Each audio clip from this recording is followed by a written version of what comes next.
SCM का जून 26 में CMA final का जो पेपर होने वाला है वो कितना डिफिकल्ट होगा और कितना इजी होगा आपके लिए, चलिए आइए इस वीडियो में उसके ऊपर डिस्कशन करते हैं। दोस्तों, वीडियो शुरू करने से पहले आपसे एक रिक्वेस्ट है कि आप प्लीज इस चैनल को सब्सक्राइब जरूर कर लें। आपके लिए सिर्फ एक लाइक और सब्सक्राइब बटन जो है वो हमारे लिए एक गेम चेंजर हो सकता है। हमें इसी लाइक और सब्सक्राइब से मोटिवेशन मिलता है कि हम आगे भी और भी वीडियोस बनाते रहें और YouTube हमारे कंटेंट को फिर रेलेवेंट समझकर और भी लोगों तक पहुंचाता है।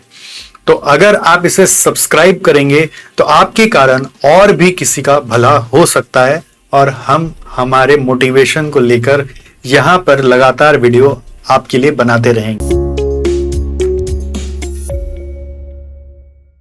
दोस्तों, यूं तो हमने एबीसी एनालिसिस आपको एससीएम का, एसएफएम का, एसपीएमबीवी का दे दिया था और इनफैक्ट इस बार तो हमने हर सब्जेक्ट का आपको ऑलरेडी दे दिया है। अगर आपको नहीं मिला है तो एबीसी एनालिसिस वाला वीडियो यूट्यूब में जाके जरूर देखें, आपको उससे मिल जाएगा।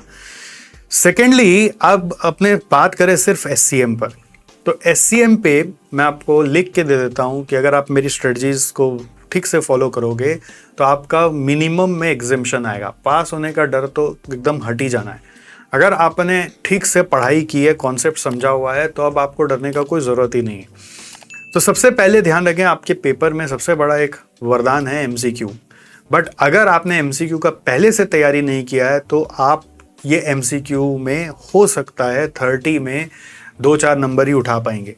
अगर आपने ठीक से प्रैक्टिस किया है, ठीक से एमसीक्यू का प्रिपरेशन किया है, तो आप इस एमसीक्यू में 30 में 24 नंबर तक उठा सकते हैं। तो मैंने देखा है मेजरली जो स्टूडेंट्स इस सब्जेक्ट में फेल होते हैं उनका एससीएम में एमसीक्यू पे कंट्रोल नहीं होता है। जिसका कंट्रोल इस पे आ जाता है वो फिर फेल नहीं होता। तो इसको कंट्रोल में लेने का तरीका क्या है, इसके लिए हमने सारे वीडियोस ऑलरेडी यूट्यूब पे डालने शुरू कर दिए हैं। अगर आप ठीक से हमारे YouTube के साथ जुड़े हुए हो तो आपको सब मिलना शुरू हो जाएगा। ये देखिए, एससीएम एमसीक्यू, आईसीएमआई मैट आ गया, एससीएम बिट क्वेश्चंस आ गया, एससीएम प्रीवियस ईयर का पेपर्स आ गया, SCM MCQs from model question papers आ गया। So everything is coming every day on YouTube in some way or other way, but I don't know why you are not still subscribed. So you are losing a lot of things because you are not paying attention, right? आप अगर YouTube में subscribe रहोगे तो आपको ये सारे information naturally मिल ही जाते हैं। बट एनीवे, अब ले लो, कोई बात नहीं है। तो ये एमसीक्यू आपको अलग से कैलेंडर में अपना डेट डाल के अपना उसके ऊपर फोकस्ड अपना तैयारी करना जरूरी है। अब आप कल से ही एमसीक्यू पे कूद जाएं ऐसा मैं नहीं बोल रहा हूँ। पहले आप अपना बाकी सब कर लें, एमसीक्यू जितना लास्ट की तरफ करें उतना अच्छा है। सेकेंडली, आप देखिए एमसीक्यू में भी जो क्वेश्चंस है वो आप देखिए 6 थ्योरी आ रहे हैं, 9 प्रैक्टिकल आ रहे हैं। थ्योरी जो आ रहे हैं जैसे introduction to SCM, quality cost management, data analytics से 2 क्वेश्चन आ ही रहा है और उसके अलावा एक्टिविटी बेस्ड या टारगेट से कुछ जुड़ा हुआ आपको कोई ना कोई थ्योरी और प्रैक्टिकल दोनों पूछ रहा है। तो आप अगर ठीक से अपना कॉन्सेप्ट करके गए और एमसीक्यू का सारा वीडियोस कर लिए हैं तो नेचुरली आपका ये एमसीक्यू पे कमांड आ जाएगा और आप आराम से कर पाओगे। आपको मैनेज क्या करना है कि आप एग्जाम में ये सारा एमसीक्यू कितना देर में कर पा रहे हो उसके ऊपर आपको ज़्यादा ध्यान देना है। नेक्स्ट आ जाता है डिस्क्रिप्टिव क्वेश्चंस में। तो आउट ऑफ 7 आपको 5 करने हैं। 7 में जो पहला क्वेश्चन है 2 नंबर, वो डिसीजन मेकिंग का आता है। नॉर्मली मैं रेकमेंड करता हूँ कि उसको तो थोड़ा सा छोड़ ही देना है, उसको एकदम लास्ट में देखेंगे कि अब कहीं कुछ नहीं जम रहा तो फिर 2 नंबर पे दिमाग लगाएंगे, क्योंकि वहाँ पर स्कोप होता है कुछ ना कुछ हार्ड पूछने का। क्योंकि डिसीजन मेकिंग अपने आप में बहुत ओपन एंडेड है, तो कहीं से भी कुछ भी सवाल बना के पूछा जा सकता है।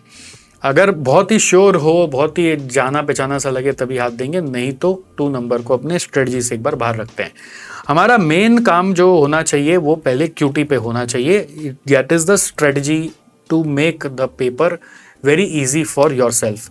तो क्यूटी का जो क्वेश्चंस होता है फ्रेंड्स, वो सब प्रेडिक्टेबल आता है। कभी कभी कोई एक आध छोटा मोटा ट्विस्ट हो सकता है, बट वो भी मैनेजेबल होता है अगर आप ठीक से कॉन्सेप्ट प्रैक्टिस करके गए हो। एससीएम को पास करने का स्ट्रेटजी यही है कि क्यूटी अच्छे से पढ़ के जाओ। तो क्यूटी से कितना क्वेश्चन आता है? 3 क्वेश्चन, 6, 7, 8 पूरा क्यूटी का है। तो मैं ऐसा मानता हूँ 6 और 7 आपको हाथ में लेके चलना ही है कि आपको जो भी है इसका पूरा करना है। 6 में एलपीपी सिमुलेशन ए में मिलेगा, बी में आपको असाइनमेंट या ट्रांसपोर्टेशन में से एक मिलेगा। LPP या सिमुलेशन, असाइनमेंट या ट्रांसपोर्टेशन।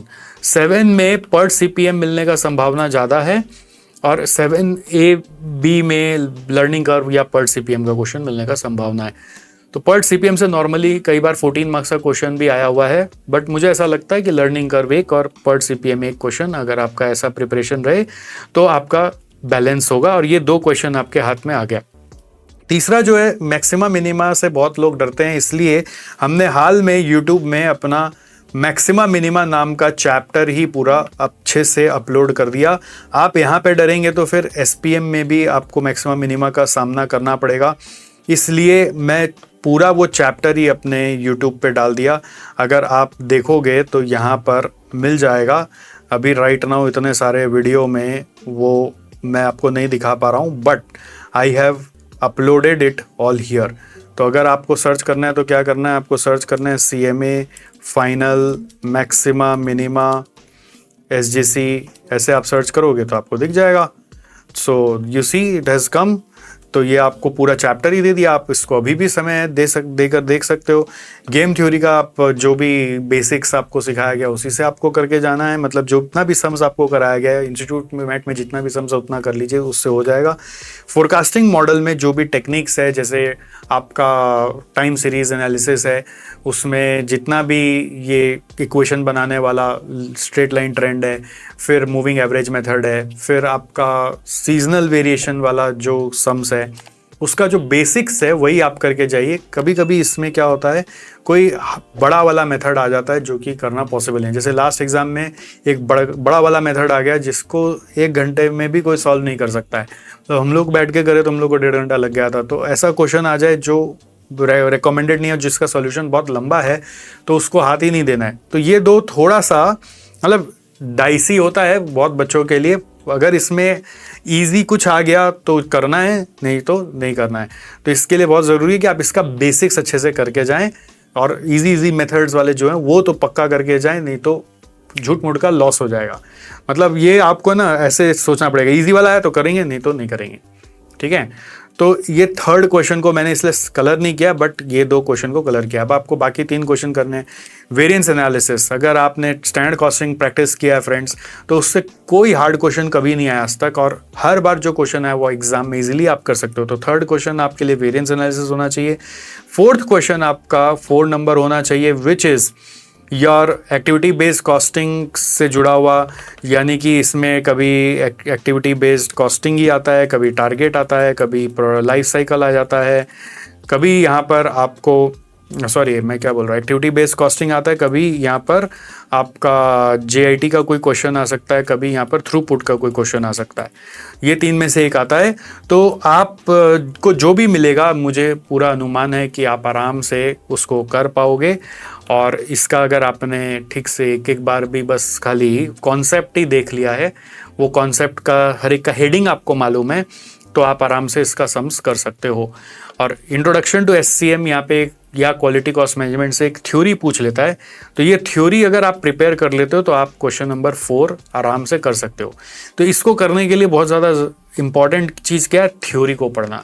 इसमें कई बार वो आपका लीन अकाउंटिंग वाला भी थ्योरी आता है, ठीक है, या वैल्यू चेन वाला कोई थ्योरी आ जाता है, तो आपको वो थ्योरी अच्छे से पढ़ के जाना है। तो हमने क्या किया ना कि हर एक क्वेश्चन से आपके लिए जो टॉप क्वेश्चंस हो सकते हैं, मतलब 4A में जो टॉप क्वेश्चंस हो सकते हैं, जो कि आपको अपने अलग अलग जगह से चुन के निकाल के एक बार देख के जाना चाहिए, हमने उसका लिस्ट बना रखा है, उसके बारे में आपको बताता हूँ। बट आपको करना क्या है, ये 4 नंबर जरूर अटेम्प्ट करना है। और 3 नंबर आपका जैसे एक डिसीजन मेकिंग ट्रांसफर प्राइसिंग का है, और दूसरा जो डिसीजन मेकिंग टेक्निक्स का एसेट लाइफ साइकिल कॉस्टिंग या टारगेट कॉस्टिंग का है वो है। तो इसमें एक टर्म टारगेट आता है, एक टर्म लाइफ साइकिल आता है। इस बार मुझे लग रहा है लाइफ साइकिल ज़्यादा आने का संभावना है, तो आपको ये दोनों करना है। तो इस तरह से आपका देखिए आराम से बेस्ट ऑफ 5 निकल के आ गया, राइट। तो अभी क्या है ना, प्रिपरेशन में हम लोग कभी भी ये नहीं बोलते कि आप बेस्ट ऑफ 5 ही पढ़ के जाइए, हम हमेशा बोलते हैं आप पूरा ही पढ़ के जाइए, करिए बेस्ट ऑफ 5। तो बेस्ट ऑफ 5 मेरे हिसाब से आपके लिए ये है, और ये सब में कोई ट्रिक नहीं मिलेगा आपको, जो है वो सीधा सीधा मिलेगा। कभी कोई एकदम ही नसीब खराब हो गया तो बात अलग है, और आपको ये बता दें कि जितना भी हो आप इसमें 50% हर क्वेश्चन का भी सॉल्व करके आए तो आप अज्यूम करें कि आपको 50% स्टेप मार्किंग मिल गया। तो अगर इसमें 50% भी आ गया और ऊपर एमसीक्यू में आप कमांड ले लिए तो आपका पेपर लेवल चाहे जितना भी डिफिकल्ट हो आप पास तो हो ही जाओगे, 50 नंबर तो मिनिमम ले आओगे।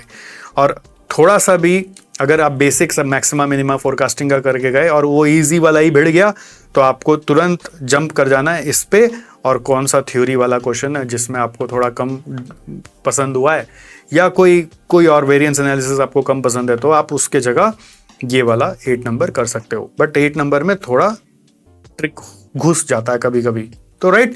तो ये आपका तरीका है डिसीजन मेकिंग का। सर इतना सारा चैप्टर्स आप लोग पढ़ाए उसके लिए आप बोल रहे हैं कुछ मत करके जाओ, देखो करके जाओ, उसका जो कॉन्सेप्ट्स है वो कहीं ना कहीं आपको ऑब्जेक्टिव में हेल्प करेगा। और क्या पता उससे भी कोई एकदम लॉलीपॉप क्वेश्चन आ जाए, कोई इजी क्वेश्चन आ जाए तो आप एकदम उसको कर सकते हो, श्योर शॉट एकदम हाथ वाला क्वेश्चन है तो। बट आपका इन जनरल स्ट्रेटजी ये होना चाहिए जो मैं आपको बता रहा हूं, जिससे कि आपका प्रिपरेशन ईजी हो जाए। अब आपको जो देखो आगे का समय पे करना क्या क्या है, मैं आपको रिक्वायरमेंट्स ठीक से समझा देता हूं क्या क्या आपको करना है। प्लीज पे अटेंशन, जिससे आपको क्लियर हो जाए कि आपको कैसे आगे बढ़ना है। रिक्वायरमेंट्स ऑफ प्रिपरेशन है, सबसे पहले आपको हमारा ध्यान रखना है कि SCM का हमारा एक मैराथन है जिसमें हम आपको सारा चैप्टर का ICMA मैट का सॉल्यूशन करा रहे हैं। तो आपको ये चैप्टर्स जो मैंने यहाँ पर बताए हैं उसका ICMA मैट का जितना क्वेश्चन है उसका सॉल्यूशन कर लीजिए, जिसका नाम है रिवीजन सागा, उसको रेफर करके उसका सॉल्यूशन एक बार ICMA मैट का देख लीजिए। सेकेंड नंबर आपको क्या करना है, हर चैप्टर का SCM का मतलब एक समरी नोट बनाना है, समरी नोट चाहिए। वो समरी नोट्स यदि आपको अपने से नहीं बनाया हुआ हो तो मैं आपको दे सकता हूँ, हमारा एक समरी बुक बना हुआ है जो कि मैं आपको इस वीडियो के डिस्क्रिप्शन में दे दूंगा, तो इससे आपका काम हो जाएगा, ठीक है। तो समरी बुक को लेकर भी एक रिवीजन वीडियो वैसे मैं बना रहा हूँ, अभी कंप्लीट नहीं हुआ है, तो जैसे वो कंप्लीट हो जाएगा तो मैं रिलीज करना स्टार्ट कर दूंगा। बट वो समरी बुक को खाली एक्सप्लेन करने के लिए है। बट अदरवाइज आप इस समरी बुक को लेकर जो चीज़ आपका रिलेट हो रहा है वही चीज़ को लेकर आप इसको सीख लीजिए। मतलब समरी बुक में मैंने कुछ एक्स्ट्रास भी डाले हुए हैं, वो सबको आप हटा दीजिएगा, ठीक है, उसको इग्नोर कर दीजिएगा। जो आपको रिलेट हो रहा है वही चीज़ पढ़ना है। अगर मेरा वाला लोगे, नहीं तो आप अपना समरी बुक जो भी बनाए हो वही बेस्ट है। थर्ड नंबर आपको क्या करना है, जो भी हमारा MCQ का मैराथन का वीडियोस है वो सब आपको देखना है। वो सब अभी अपलोड ऑलरेडी यूट्यूब में हो रहा है, हो सकता है जब तक कि आप देखें तब तक सारा हो जाए, विद इन नेक्स्ट वीक, नहीं तो मेरा पूरा अपलोड हो जाएगा आज के डेट से। और इसके बाद आपको क्या चाहिए, एक सुपर 50 क्वेश्चन का लिस्ट चाहिए, जो कि आपने अपना बना लिया हो कि हर चैप्टर का टॉप क्वेश्चन कौन सा होगा, तो वो टॉप क्वेश्चन आपको यहाँ पर ले लेना है। इसका लिस्ट आपको चाहिए, वो टॉप क्वेश्चन का लिस्ट आपको यहाँ पर चाहिए, और वो मैंने ऑलरेडी आप लोगों के लिए एफर्ट डालकर बना दिया है। यदि आपको चाहिए तो SJC डिजिटल ऐप में जाइए और वहाँ से डाउनलोड कर लीजिए। उसमें क्वेश्चन भी मिलेगा, आंसर भी मिलेगा, और आप उसको एक बार गो थ्रू कर लीजिए। डे बिफोर एग्जाम क्या करेंगे, डे बिफोर एग्जाम बस ये 3 को लेके बैठ जाएंगे। मतलब आप समरी का सारा नोट्स को पढ़ेंगे, देखेंगे आपको याद हुआ कि नहीं। सेकेंडली आप MCQ मैराथन को वापस से देखेंगे, उसमें स्पेशली क्वेश्चन बैंक को के जितने भी वीडियोस हैं उसको देखेंगे, मतलब जितने भी क्वेश्चंस है उसको देखेंगे। सुपर 50 का सारा क्वेश्चंस एक बार नज़र से वापस निकालेंगे। और एक बहुत इंपॉर्टेंट जो मैं मिस कर रहा था वो है SCM का थ्योरी मैराथन।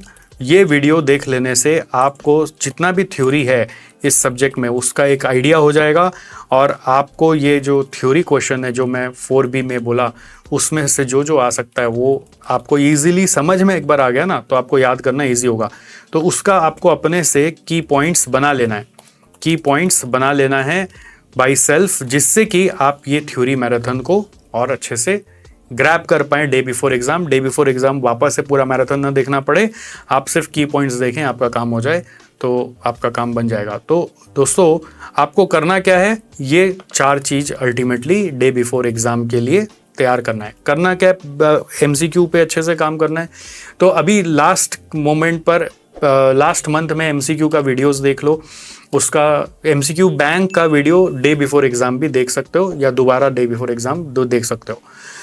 सेकंड नंबर, आप क्या करोगे, थ्योरी मैराथन में जाकर एक बार थ्योरी सुन लोगे, उसका की पॉइंट्स बना लोगे, तो आपका क्वेश्चन 4 भी पक्का हो जाएगा और कुछ MCQs भी पक्का हो जाएगा।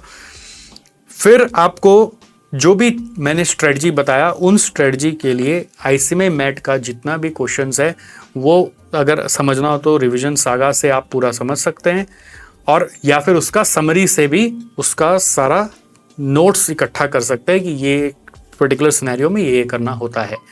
ठीक है, तो this is what you have to do. And इसके बाद सुपर 50 का जितना भी क्वेश्चंस है, जो कि हर पर्टिकुलर चैप्टर का कितना अलग अलग जगह से जो जो टॉप क्वेश्चंस है उसका लिस्ट है, उसको लेकर एक बार बैठ जाओ, क्वेश्चन देखो, आंसर देखो, और कोशिश करो आंसर अपने से बनाओ और उसको सॉल्व करके एक बार पूरा चैप्टर को ग्रिप में ले लो। रिवीजन सागा में क्या होगा, आपको वीडियो देखकर ICMA मैट का मिलेगा, बट सुपर 50 में क्या होगा कि आपको ओवरऑल ICMA मैट के बियॉन्ड भी जाकर और भी जो टॉप क्वेश्चंस है वो भी मिल जाएंगे। राइट, तो अगर आपने सुपर 50 अभी भी नहीं लिया तो जल्दी से ले लीजिए, SGC डिजिटल ऐप से डाउनलोड करिए और अब SCM को आप अपना मजबूत बनाकर आगे बढ़िए। राइट, आपको अगर कोई भी सवाल आता है, कोई भी तरह का डर लग रहा है, या आपने क्या स्ट्रेटेजी बनाया है अपने SCM सब्जेक्ट को लेकर, मुझे कमेंट में ज़रूर बताइएगा, जिससे कि मैं भी समझूं कि आप सही जा रहे हो कि नहीं जा रहे हो। आपका अगर स्ट्रेटजी मुझे रिव्यू करना है तो आपका कमेंट से ही मैं रिव्यू करवा दूंगा। ठीक है, तो मिलते हैं।